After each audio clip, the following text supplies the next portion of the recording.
ஏயின் பெருமானத்தை காரணியாக்கல் மூலம் காணலாம். சரியா? இப்ப இங்க உங்களுக்கு இந்த வடிவத்தை பார்த்தோன்னு இன்னொரு வடிவம் என்னங்கிறது மாதிரிங்கிறதுக்கு ஒரு ஐடியாவுக்கு போனீங்கன்னா ஒரு சிம்பிளான ஐடியாவும் எடுக்கணும்.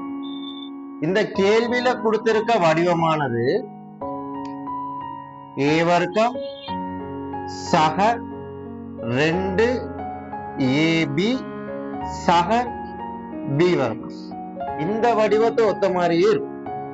பாருங்க, ஏ வர்க்கம் சக 2 ஏ பி சக பி வர்க்கம். இப்ப பாருங்க, ஏ என்ன 20 இருக்கு, அதே இங்க ஏ போடக்குள்ள 20 பெருக்கி இருக்கு. ஆகவே பெருமானங்கள்ல எந்த மாற்றமும் இல்லை. ஆகவே மேல இருக்க கோவைய இது விட்டு விரிவா ஒத்ததா எழுத போனோம்னு சொன்னா இது எது விட்டு விரிவா இருக்கும்? ஏ பிளஸ் பி முழுவதின் வர்க்கத்தின் விரிவு. ரைட்?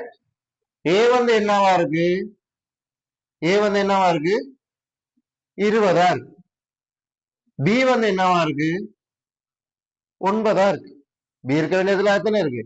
ஆகவே இதை எப்படி செய்யலாம்னு சொன்னா 20 சக 9 வர்க்கம்.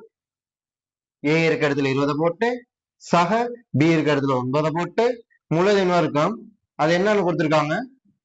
ஏ வர்க்கம்னு கொடுத்திருக்காங்க. அப்ப இது ரெண்டையும் கூட்டினா எவ்வளோ? 29 வர்க்கம் சமன் ஏ வர்க்கம். அப்ப ஏ எவ்வளோ? 29. அடுக்குகள் சமன் அடிகள் சமன். அவ்வளவுதான்.